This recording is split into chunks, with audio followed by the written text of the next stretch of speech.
சேரன் ரொம்ப பாவம் தான் அப்படின்னு நினைக்கிறவங்க மறக்காம நம்ம வீடியோக்கு லைக் பண்ணிக்கோங்க. ஏன்னா அவருக்கு குடும்பத்தில் இருக்கிற மற்றவங்களோட சந்தோஷம் மட்டும்தான் முக்கியம் அப்படின்னு சொல்லிட்டு நினச்சிட்டு இருக்காரு.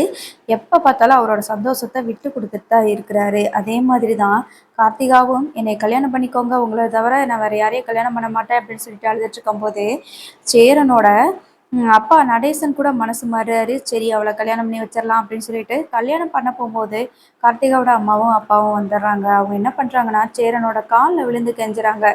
என் பிள்ளைய ஒரு பொம்பளை பிள்ளைய நான் நல்லா வளர்க்கணும், நல்லா வளர்த்துருக்கேன், அவளை நல்லபடியாக அவளுக்கு வாழ்க்கை அமைச்சு கொடுக்கணும் அப்படின்னு சொல்லி தான் நான் துபாயில் போய் வேலை பார்த்து கஷ்டப்பட்டு வேலை பார்த்து இப்போ நான் அவளை கரை சேர்க்கறதுக்காக இங்கே வந்து நிற்கிறேன். இப்போது உன் காலில் விழுந்து நான் கெஞ்சி கேட்குறேன், என் மகளை விட்டுரு, எங்கள் கூட அனுப்பி வை அப்படின்ற மாதிரி சொல்கிறாங்க.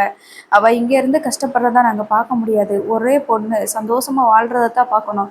கொஞ்ச நாளைக்கு அவள் இருப்பா, அதுக்கப்புறம் உன்னைய மறந்துட்டு அவளோட வாழ்க்கையை அவள் பார்க்க ஆரம்பிச்சிருவா. கொஞ்சமாக நீயாவது புரிஞ்சுக்கோ, அவள் தான் சின்ன பொண்ணு அப்படின்ற மாதிரி சொல்கிறாங்க. ஸோ காலில் விழுகிறத பார்த்துட்டு சேரன் வந்துட்டு இவங்க சொல்கிறதும் சரிதான், அந்த பொண்ணை நம்ம கல்யாணம் பண்ணி அந்த பொண்ணோட வாழ்க்கையை எதுக்கு நம்ம இது பண்ணணும், அவள் சந்தோஷமாக இருக்கட்டும்.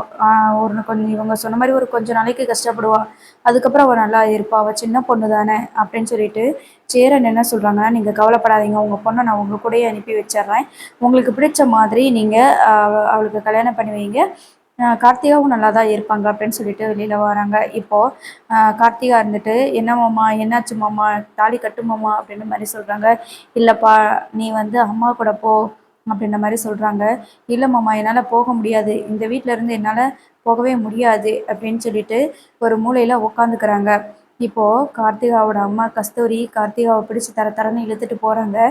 அப்போ தான் சேரன் வந்துட்டு எதுவுமே சொல்லாமல், உன்னை என்னால் கல்யாணம் பண்ண முடியாதுப்பா அப்படின்னு சொல்லிட்டு ரூம்குள்ளே போயிட்டு கதவை பூட்டிட்டு உட்காந்து அழுதுட்டு இருக்கிறாங்க. என்ன ஆச்சு, ஏன் இப்படி இவர் மனசு மாறிட்டாரு அப்படின்னு சொல்லிட்டு ரொம்ப வருத்தப்படுறாங்க. இப்போ வேறு வழியே இல்லாமல் கார்த்திகா வந்துட்டு அந்த வீட்டை விட்டு வெளியில் போகிற மாதிரி ஆயிடுது. ஏன்னா சேரன் வந்து கல்யாணம் பண்ண முடியாதுன்னு சொல்லிட்டாரு இல்லையா.